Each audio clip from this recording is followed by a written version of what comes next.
Hey y'all, and welcome to PolitiBrawl. My name is Brian, and Nancy Mace does not hold back on this know-nothing bureaucrat who not only doesn't understand what illegal immigration does to our country, but doesn't understand what it does to the Electoral College. But before we dive in, I want to give a quick shout out to our new sponsors over at Allegiance Gold, but more on that later. Now, let's dive in. Did the U.S. Census Bureau do anything to identify the immigration or citizenship status of individuals surveyed during the 2020 census, yes or no? No. Are illegals counted in the census, yes or no? Yes, if they're permanent residents, if they reside in the U.S. Okay, so when you're doing the census with folks and asking the question, you're asking them if you're not asking them if they're a citizen. You're asking, do you ask if they're a permanent resident? We ask folks to list everyone who lives at that residence. Okay, but you're saying you're only counting illegals if they're a permanent resident.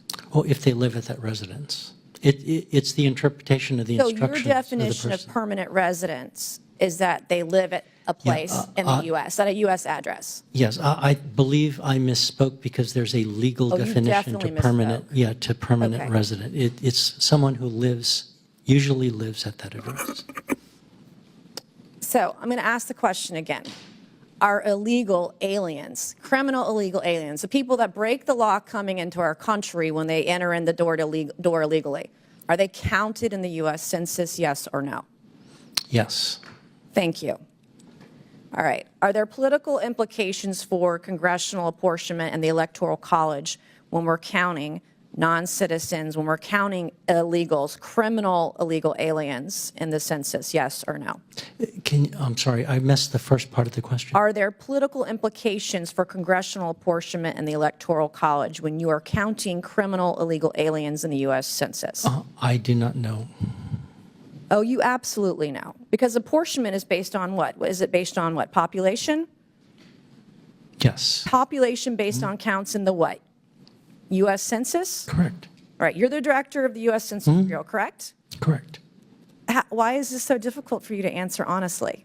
Well, no, it is what it is. So if there's more population, then you get. You just said you didn't know if there were political implications for congressional apportionment in the Electoral College when you're counting illegals. In all honesty, I am not a politician. I'm a scientist, and so we do our counts according to the Okay, Mr. Constitution. Science, Mr. Science. Sure. Yes, ma'am. When you're doing apportionment, we're doing congressional seats based on population that includes illegal aliens.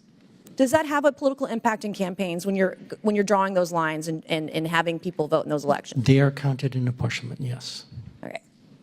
You're not being honest this morning, and I think it's a slap in the face to the American people. If apportionment of congressional seats is based on the census and roughly 750,000 people per congressional seat in this country, would that unfairly impact how congressional seats are drawn, yes or no? I'm sorry, you're speaking too fast for me. Can you slow down a little bit? No, I can't. The answer is yes. In California, in Valadeo's district, where 750,000 people live in that district, 167,000 people voted in that election. I would imagine, and number one, Gavin Newsom's probably still counting because the guy can't do math 3 weeks, 4 weeks into post an election, but 167,000 people out of 750,000 population. In my district, 390,000 people voted. We don't have the number of illegals that California has statistically, scientifically, Mr. Science. That's just the math. Oh man, Nancy Mace is absolutely awesome. I love watching her work because on one hand, I kind of feel bad for this bureaucrat because he really is just a scientist. He's there pretty much just to count. Okay, that's his job, is counting. He doesn't make the laws. He doesn't make the decisions.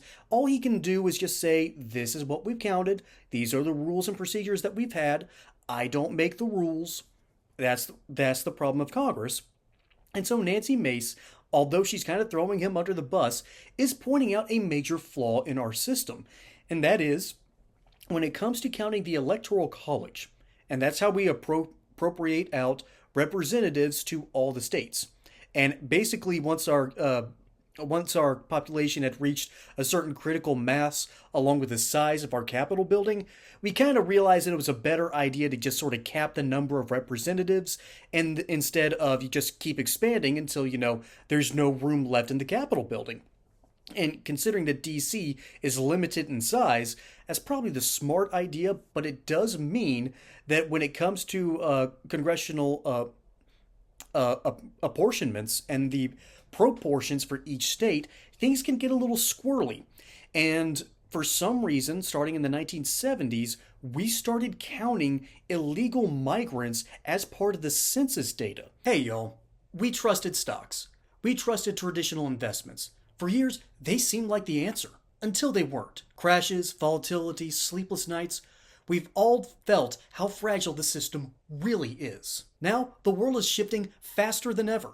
Markets are unstable. Currencies are changing. And uncertainty isn't a possibility, it's reality. Gambling with your financial future is no longer an option. But there's one asset that has endured through every storm: gold.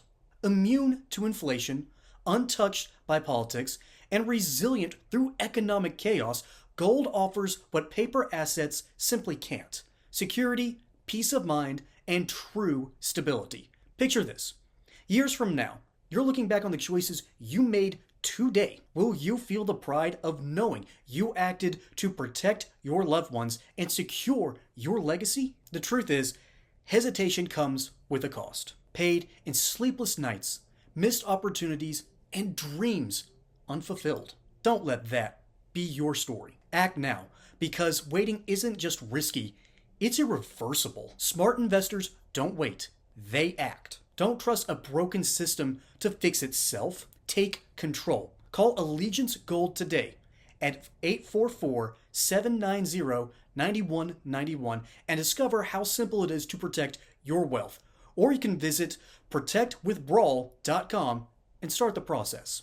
And instead of Congress girding its loins and doing its job, like they're finally seeming like they want to right about now, this would have been great about 5 years ago, before the last census started. But that's neither here nor there. It's good that the Congress is now talking about this issue, where the Electoral College can once again be skewed by the literal amount of non-citizens who aren't eligible to vote, but then count more towards the grand total of citizens. This is a big reason why states like New York, Illinois, and of course, the granddaddy of them all in this problem, California, have so many electoral votes. Because in the city of Chicago, New York City, and all across the state of California, there are illegal migrants who are here without a visa or have overstayed their visas. They've overstayed their green cards, but they have permanent residences here in the United States.